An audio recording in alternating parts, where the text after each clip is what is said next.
Kita-Kita FM, Suara Rakyat Malaysia. Di sini kita bukan sekadar menyampaikan cerita, kita menganalisis, menilai dan mengupas isu yang membentuk masa depan rakyat. Hari ini kita cerita berita dari Malaysia Gazette tentang PKR dijangka bertanding 20 kerusi dalam pilihan raya negeri Johor dan mensasarkan kemenangan di 7 kerusi yang dianggap mempunyai peluang terbaik. Persoalannya, adakah sasaran 7 kerusi ini realistik? Adakah strategi PKR kali ini mampu mengembalikan keyakinan pengundi selepas pelbagai pergolakan politik kebelakangan ini? Dan mampukah nama besar seperti Dr. Mazli Malik membantu Pakatan Harapan mencipta momentum baharu di Johor? Pilihan Raya Negeri Johor kali ini menjadi sangat menarik kerana ia bukan sekadar pertandingan antara parti-parti tradisional. Ia juga menjadi medan ujian sebenar terhadap kekuatan Parti Keadilan Rakyat selepas beberapa bulan berdepan cabaran dalaman yang agak besar. Menurut laporan yang beredar, PKR dijangka bertanding di 20 kerusi Dewan Undangan Negeri. Daripada jumlah itu, 7 kerusi dikenal pasti sebagai sasaran utama kemenangan iaitu Bukit Naning, Pemanis, Senggarang, Bukit Batu, Tenggaroh, Kempas dan Puteri Wangsa. Apabila sesebuah parti secara terbuka meletakkan sasaran, ia menunjukkan parti tersebut telah membuat penilaian terhadap kekuatan jentera, sentimen pengundi dan potensi calon yang bakal diketengahkan. Tetapi dalam politik, sasaran dan realiti pilihan raya kadang-kadang dua perkara yang berbeza. Apa yang menarik ialah kebanyakan kerusi sasaran ini bukanlah kerusi yang boleh dianggap mudah.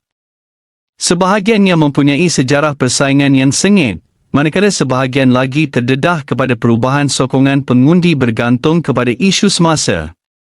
PKR nampaknya mahu memberi fokus kepada kawasan yang mempunyai jentera akar umbi yang aktif dan calon yang telah lama bekerja di lapangan. Ini merupakan pendekatan yang lebih berhati-hati berbanding sekadar bergantung kepada gelombang nasional atau populariti pemimpin pusat. Jika kita melihat lanskap politik Johor, pengundi negeri itu sering dianggap lebih pragmatik. Mereka biasanya menilai calon dan parti berdasarkan prestasi serta kemampuan menyelesaikan masalah tempatan. Oleh sebab itu, faktor calon memainkan peranan yang sangat besar.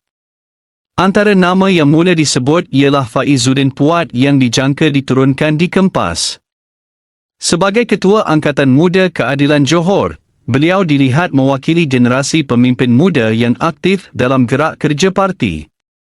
PKR mungkin melihat bahawa pengundi muda kini semakin penting dalam menentukan keputusan pilihan raya. Namun cabarannya ialah sama ada pengaruh dalam kalangan jentera parti boleh diterjemahkan kepada undi sebenar di peti undi. Ini kerana pengundi muda hari ini lebih kritikal dan tidak semestinya mengundi berdasarkan kesetiaan parti semata-mata. Mereka melihat isu pekerjaan, kos sara hidup, peluang ekonomi dan masa depan negeri. Satu lagi perkara yang menarik perhatian ialah peranan Datuk Seri Dr. Zaliha Mustafa. Menurut laporan, beliau dijangka bertindak sebagai pengarah strategi utama atau Jeneral Perang Pakatan Harapan di Johor. Peranan ini sebenarnya sangat penting. Dalam mana-mana pilihan raya, bukan semua pemimpin perlu menjadi calon.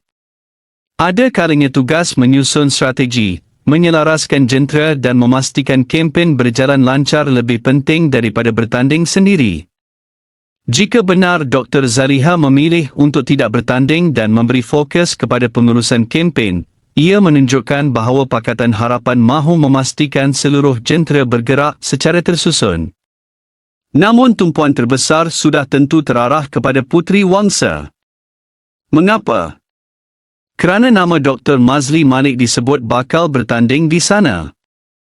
Mazli bukan nama asing dalam politik Johor. Beliau pernah menjadi Menteri Pendidikan dan pernah menjadi antara tokoh yang mendapat perhatian besar ketika gelombang perubahan politik beberapa tahun lalu.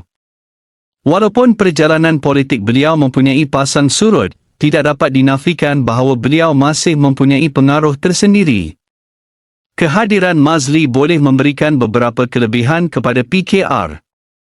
Pertama, beliau mempunyai tahap pengenalan yang tinggi dalam kalangan pengundi. Kedua, beliau mempunyai pengalaman sebagai menteri dan ahli politik nasional.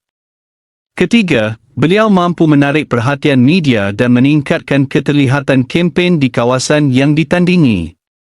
Tetapi dalam masa yang sama, nama besar juga membawa cabaran.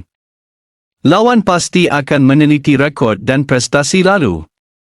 Malah pengundi juga mungkin mempunyai jangkaan yang lebih tinggi terhadap seseorang yang pernah memegang jawatan penting dalam kerajaan.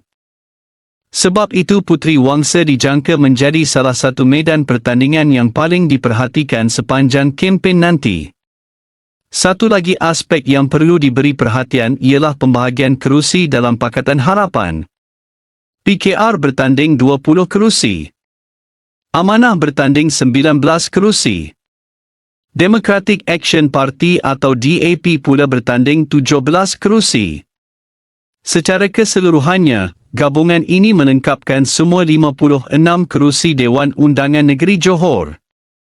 Pembahagian ini menunjukkan bahawa Pakatan Harapan cuba mengekalkan keseimbangan antara parti komponen.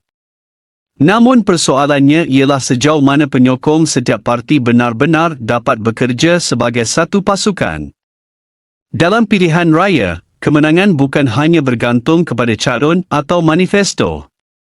Ia juga bergantung kepada sejauh mana jentera di peringkat akar umbi dapat digerakkan secara bersepadu. Jika berlaku masalah koordinasi atau persaingan dalaman, ia boleh memberi kesan kepada prestasi keseluruhan gabungan. Kita juga tidak boleh mengabaikan faktor kemunculan Parti Bersama Malaysia yang diasaskan oleh Rafizi Ramli.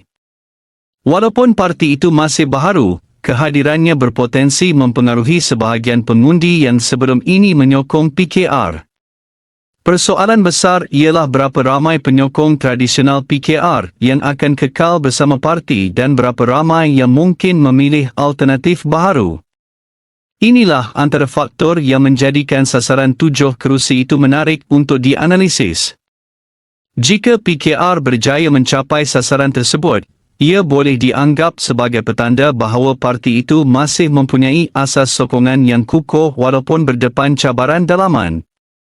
Tetapi jika sasaran itu gagal dicapai, sudah tentu akan timbul pelbagai persoalan mengenai hala 7 parti pada masa hadapan. Bagi Pakatan Harapan pula, keputusan di Johor akan menjadi ukuran penting menjelang pilihan raya umum akan datang. Prestasi di Johor bukan sahaja memberi kesan kepada politik negeri, malah boleh mempengaruhi persepsi pengundi di seluruh negara. Kesimpulannya, sasaran 7 kerusi daripada 20 kerusi yang ditandingi menunjukkan PKR mengambil pendekatan yang agak realistik dan berhati-hati. Mereka tidak meletakkan sasaran terlalu tinggi, tetapi pada masa yang sama cuba menumpukan sumber kepada kawasan yang dianggap mempunyai peluang terbaik. Kini segala-galanya bergantung kepada kekuatan jentera, kualiti calon, strategi kempen dan yang paling penting, sentimen pengundi pada hari pengundian nanti. Adakah PKR mampu mencapai sasaran 7 kerusi? Adakah kemunculan nama seperti Dr. Mazli Malik akan menjadi pemangkin kemenangan? Atau adakah pilihan raya negeri Johor kali ini akan membawa kejutan yang tidak dijangka? Kongsikan pandangan anda di ruangan komen. Kerusi mana yang anda rasa paling berpotensi dimenangi PKR dan kerusi mana pula yang bakal menjadi pertandingan paling sengit? Itu dia ulasan dari Kita-Kita FM, suara dari hati rakyat Malaysia. Jangan lupa kita bukan sekadar mendengar, kita menganalisis, menilai dan bertindak. Jumpa lagi dalam segmen seterusnya. Terima kasih.